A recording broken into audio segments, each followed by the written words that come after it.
መስቀል ከተራ በዓል ላይ የቅድስት ማርያምን ፎቶግራፍ ይዛችሁ አትውጡ ወይም ደግሞ ምስል ይዛችሁ እንዳትወጡ የሚል ማስጠንቀቂያ መስጠታቸው ህዝበ ክርስቲያኑን በከፍተኛ ሁኔታ ነው ያስቆጣው። ይሄ ጉዳይ ወዴት እያመራ ነው? ከሲኖዶሱ አካባቢ ያለው ሁኔታ ብዙዎቹን ህዝበ ክርስቲያንን ምቾት የሚነሳ እየሆነ ነው እና ከዚህ አንጻር ያለው ሁኔታ እናነሳለን። በወሎ ያለው አጠቃላይ ሁኔታ እጅግ አስደናቂ በሆነ ሁኔታ ለሶስተኛ ቀንም ዛሬ ቀጥሏል። በርካታ ድሎች ነው የተገኙት። ወልዲያ ምናልባትም በሰዓታት ልዩነት በፋኖች እጅ ቁጥጥር ስር ልትገባ እንደምትችል እየተነገረን ያለው ይህንንም ጉዳይ እናነሳለን። ሁለቱ ላይ አተኩረን አጠር ያለ የመረጃ ምራ ግብራችንን ነው ወደ ተመልካቾች የምናደርሰው። መስፍን ከደመራ በዓል እንጀምር። ዛሬ ደመራ ነው። በመላ ኢትዮጵያ ይሄ ልዩ ቀን ነው። ምናልባትም ይህን ቀን እንዳያከብሩ የተደረጉ ህዝበ ክርስቲያን እንዳሉም እየሰማን ነው። ወደ ሆሳዕና አካባቢ ደመራ እንዳይወጡ ህዝቡ ክልከላ እንደተደረገበት ይነገራል። ይሄ ሁኔታ ለተከታታይ ዓመታት በተለያዩ አካባቢዎች እየተከናወነ ያለ ህዝበ ክርስቲያኑን እያስቆጣ እያሳዘነ ያለ ጉዳይ ነው። ለማንኛውም ዛሬ ሰላማዊ መንፈሳዊ ቀን ነውና እንኳን ለበዓሉ አደረሳችሁ ብለን የተወሰኑ መረጃዎችን እንለዋወጣለን። እንዴት ነው ዕለቱን እንዴት እያከበራችሁ ነው? እንግዲህ ያው እንደምታየን ሽክ ብለን ይሄም አልተከለከለም። እርግጠኛ ነኝ ኢትዮጵያ ውስጥ የማይከለከል ነገር የለም። በነገራችን ላይ መሳይ ፕሮብሌም አሁን እኮ ምን መልበስ እንዳለብህ፣ ምን መልበስ እንደሌለብህ፣ ምን ማድረግ እንዳለብህ፣ ምን ማድረግ እንደሌለብህ የሚወስነው መንግስት ነው እና እኔ የሰው ልጅ በዚህ ደረጃ ነፃነቱን ተገፎ አገር አለኝ በዓል አከብራለሁ ደስ ብሎኝ ትላለህ የሚባለው ነገር አይ ቲንክ ሰው መልሶ መላልሶ ሊያስብበት የሚገባ ነገር ይመስለኛል። በእኛ በኩል እኛ ምን እንሆናለን? እኛ በዓሉን እናከብራለን። እኛ ጋር ነገ ነው የሚከበረው በዓሉ ቅዳሜ። እሁድ ደግሞ ያው 1 4 5 ቦታ ክትፎ ጉራጌ ወዳጆቻችን ጠርተውናል። ሄደን እንግዲህ ሆዳችን እስከ ቦታ እስካገኘ ድረስ ያገኘ ነው ክትፎ እንበላለን። ግን ምን መሰለህ የሚያሳዝነው ነገር መስቀል ለክርስቲያኖች የነፃነት በዓል ነው። የታሪኩ ራሱ እሌኒ ቆስጠንጢኖስ ምናምን ሮማውያን ለረጅም ዓመታት ክርስትናን ሲቀጠቅጡ ክርስትናን ሲጨቁኑ የነበሩ ገዢዎች ነበሩ። በእሌኒና በቆስጠንጢኖስ ነው መስቀል ክርስቲያኖች ነፃ ወጥተው ክርስትና የሮም መንግስታዊ ሃይማኖት ሆኖ ነፃነቱ ታውጆ መስቀሉ ተፈልጎ የተገኘው። እንግዲህ መስቀል ምልክትነቱ አንደኛው የነፃነት ምልክት ነው ለክርስቲያኖች ማለት ነው። እንግዲህ ከ2017 ዓመት በኋላ ከስንት ሺህ ዓመት በኋላ እንግዲህ ዛሬ ወደ ያ ነፃነታችንን እያጣን ያለንበት ወቅት ላይ ደርሰናል። በነገራችን አሁን ኢትዮጵያ ውስጥ ያለው ነገር የምታየው ነገር በተለይ ኦርቶዶክስ ክርስቲያኖች የኢትዮጵያ ቤተክርስቲያን አማኞች ያ የእምነት ነፃነታቸው በነገራችን ቤዚክ የእምነት የፈለጉትን የማምለክ የፈለጉትን የማድረግ የእምነት ነፃነታቸውን እያጡ ነው። ምንም ይሄ በነገራችን ላይ በጣም እንትን የሚል አይደለም። ሌላው የፍሪደም ኦፍ ኤክስፕሬሽን ይባላል። እዚህ ሀገር እናንተ ጋር ማድረግ እንዳለ አውቃለሁ። አንድ ሰው የፈለገውን ልብስ የፈለገውን ባንዲራ የፈለገውን እንትን አይነት የመያዝ መብት አለው። ኢዝ ፓርት ኦፍ ሀሳብን በነፃ የመግለጽ ማንነትን የመግለጽ ባህሉን ማንነቱን የመግለጽ የመብት አካል ነው። ባይዞ የኢትዮጵያ ህገ መንግስት የሚሉት ይሄ 87 ላይ የጸደቀው የዛ የተረጋገጠ መብት ነው። እንግዲህ ይሄ ሁላ ተደፍጥጦ ነው በነገራችን ላይ ይሄንን ልበሱ፣ ይሄንን አትልበሱ፣ ይሄን ባንዲራ ያዙ፣ ይሄን ባንዲራ አትያዙ ማለት እኔ የማይገባኝ ነገር ምንድነው? ችግሩ ምንድነው? አሁን እነሱ ያሉት ነገር አለ። ለምሳሌ ልሙጡን ባንዲራ ሲያዩ የሚከፉ ሰዎች አሉ ብለው ነው ምክንያቱ እየሰጡ ያሉ። እኔ እንትን አላልኩም። ምንድነው ባንዲራ ምንድነው የሚያስከፋው? ማን ነው የሚያስከፋው? ኢትዮጵያ ለረጅም ዓመታት የኢትዮጵያ ሰንደቅ ዓላማ የነበረ ነው። ግን ምን መሰለ እንትን ነው ይሄ አሁን ያለው ነገር የካልቸራል የባህል ጦርነት ነው።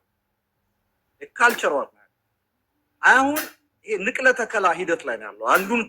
አንዱን ባህል ነባሩን ስርዓት ነባሩን መዋቅር አጥፍቶ አዲስ ባህል አዲስ ካልቸር አዲስ የማንነት መዋቅር የመገንባት ሂደት ላይ ነው ያለው ኢትዮጵያ። የአብይ አህመድ አገዛዝ ኦህዴድ ብልጽግና እያደረገ ያለው ነገር ያ ነው። ለዛ ነው አሁን ይሄ ሁላ ግጭት የምናየው። እኔ ይገርመኛል። መስቀል በመጣ ቁጥር ጦርነት በቃ የሆነ ችግር ሰው ያላሰበው ችግር ነው የሚታሰበው። የመንግስት ሚዲያ የሚያደርገው የጸጥታ እንትኑ ይሰበሰብና መስቀል በዓል በሰላም እንዲያልፍ እንደዚህ መደረግ አለባቸው ቅድመ ሁኔታዎች ያስቀምጡ። አፈሳ አዲስ አበባ ልጅ መቼም መከረኛ ነው። ከቤቱ መፈናቀልም አነሰው ከከተማው መፈናቀልም አልበቃው ብሎ በዓል በመጣ ቁጥር እንደመጤ በነገራችን ላይ እንደመጤ ልክ ምንም ነገር መብት እንደሌለው እየታፈሰ በዓል የሚያሳልፈው የከተማው ነዋሪ የከተማው ወጣት እስር ቤት ሆኗል። ማጎሪያ ካምፕ ሆኗል። በጣም የሚያሳዝን ነው። ይሄ ነገር አሁን ደግሞ እየከፋ እየባሰ መጥቶ አሁን ምንድነው ስለ አድህኖ የመቤታችን ቲሸርት ያለበት እንትን ለብሳችሁ አትውጡ። ያ ደግሞ በጣም ትንሽ ከበድ የሚያደርገው አሰቃቂ የሚያደርገው በቤተክርስቲያን የእምነት አባቶች ጭምር ሲነገር ስተማር በዛ ቀን የምንሄደው መስቀል በዓል ለማክበር ነው። የመስቀል በዓል ደግሞ የምናከብረው በዛ ቦታ ላይ እንደሚታወቀው የቃለ እግዚአብሔሮች ይደርሳሉ፣ መዝሙሮች ይደርሳሉ። በስተመጨረሻ ደመራ በሚለኮስበት ሰዓት ግን ሁሉም ጧፍ ተሰጥቶት በጧፉ የመስቀሉን ብርሃን ደመራው ለመለኮሱ የሚያበስር ጧፎች ለእያንዳንዱ ከዛ ውጪ ግን ምንም አይነት ነገር ቲሸርት ምንም አይነት ነገር ምልክት የሚያሳይ ነገር ይዘን እዛ ቦታ ላይ እንዳንገኝ። በተለይ የእመቤታችን ስዕል ይዘን ወጣን ማለት ራሳችን እመቤታችንን ክብር እንደማሳጣት ነው የሚቆጠረው። ስለዚህ ስዕሉንም እኛ አክብረን በደንብ አድርገን ለእመቤታችን ያለን ክብር ለእመቤታችን ያለን አመለካከት ትላንትና በተናገርኩት ልክ ነው። ምንድነው ችግሩ ማለት ያ የእመቤታችን ስዕል አድኖ ቢለበስ የመላእክት ስዕል አድኖ ቢለበስ ተዋህዶ እምነት ነች የሚለው ነገር ምንድነው ችግሩ? የሚፈጥረው ነገር ምንድነው ማለት እኔ ቢያብራሩልን እንደው ብናውቀው ደስ ይለኛል።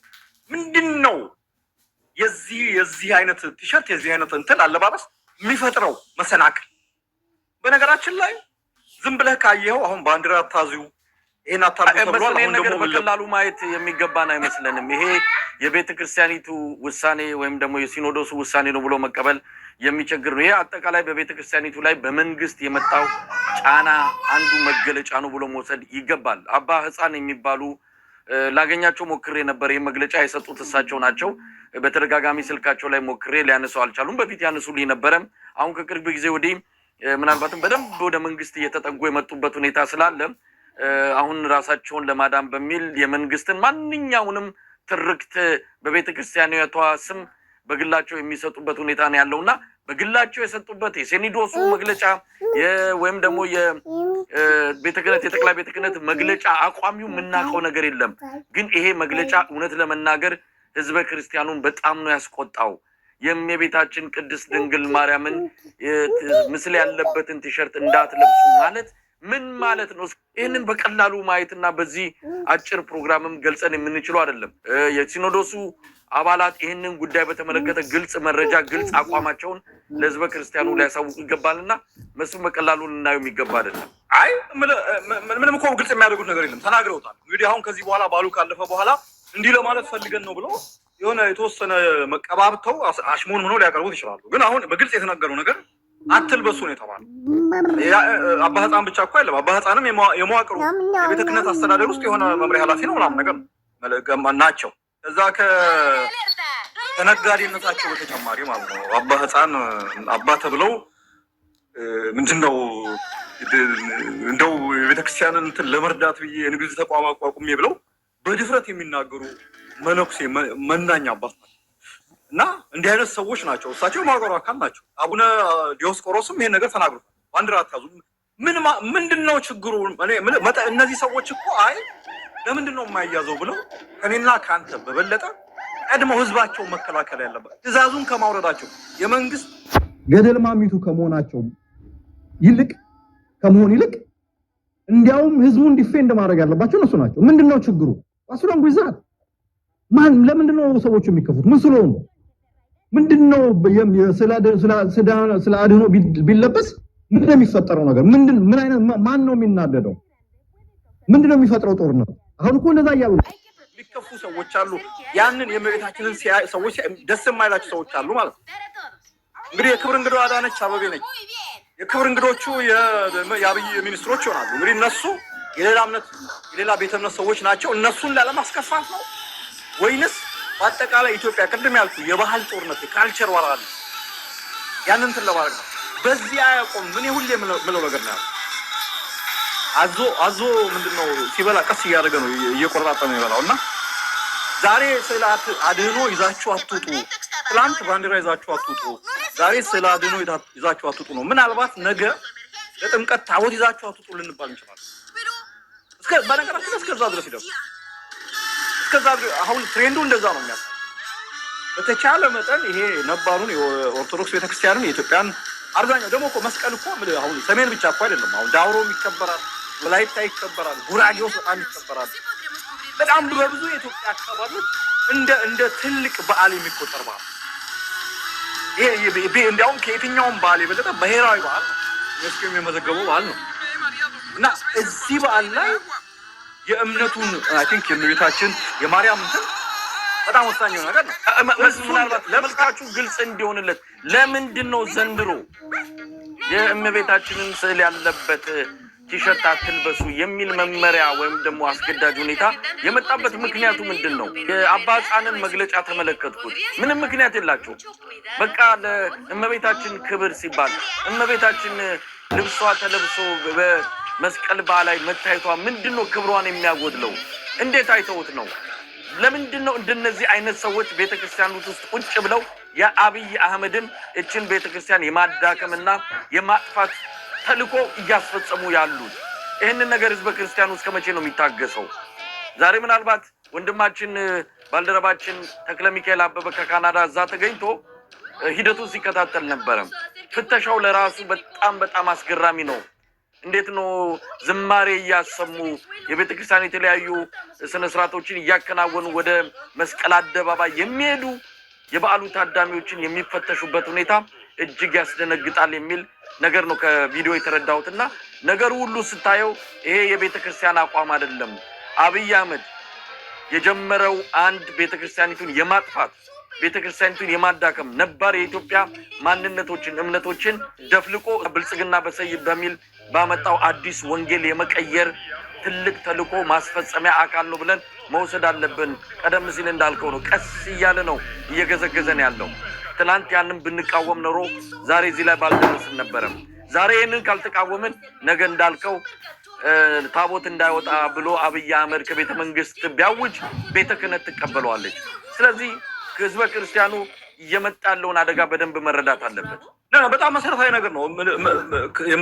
ምንድነው ያ ስለ አድኖ ተለብሶ ቢወጣ የእመቤታችን ክብር ይቀንሳል። እነሱ ናቸው የእመቤታችንን ክብር የቀነሱት ነገራቸው እና አባ ሕፃን ማለት ያዋረዷል። በኢትዮጵያ ባህል በኢትዮጵያ በክርስትና ትራዲሽን ውስጥ የእመቤታችን ያላት ቦታ በጣም ይታወቃል። በጣም ትልቅ እንትን ቦታ ነው እና በችግርም በመከራም በእንትንም ጊዜ ሰው ስለ አድኖ ይዞ ወጥቶ ነው ተማጽኖ የሚያቀርበው፣ ደስታውን የሚያቀርበው፣ ምስጋናውን የሚያቀርበው እና ይሄንን እንዳልኩ ነው። እነዚህ ሰዎች የገደል ማሚቶች ከቤተ መንግስት የሚወርደውን መመሪያ ሳይውጡ ሳያላምጡ ምንም ነገር እንትን ሳያደርጉ የማስተላለፊያ ይሄ እንደ ቧንቧዎች ነው። ቤተ መንግስት ውሳኔ ይወሰናል። ይሄን ነገር ተናገሩ ይባላል። እንደና አባ ሕፃን እና አባ ዲዮስቆሮስ እና አባ ሳዊሮስ የመሳሰሉት ወጥተው ይናገሩታል።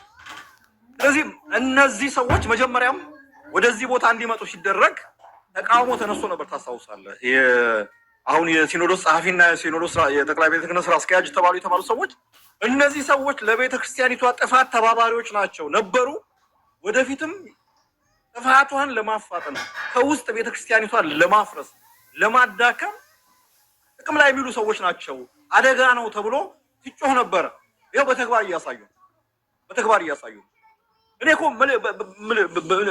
ፍርድ የሚል ኢትዮጵያ ውስጥ እኮ ፍርድ ቤት ቢኖር እና እንደናንተ ሀገር ሱፕሪም ኮርት ምናምን እኮ ቢኖር ይሄ ነገር እኮ በፍርድ ደረጃ በሱፕሪም ኮርት ደረጃ ክርክር ፍርድ ቤት ተከሶ መንግስት ተከሶ ክርክር የሚካሄድበት ነገር እኮ የሰው ልጅ ራሱን የመግለጽ ነፃነት፣ የፈለገውን የመልበስ ነፃነት፣ የፈለገውን ባህል በአደባባይ የማሳየት ነፃነት፣ የፈለገውን ባህል በፈለገው ሁኔታ የማክበር ነፃነት እንዴት ነው ኢትዮጵያ ውስጥ እንትን የሚባለው?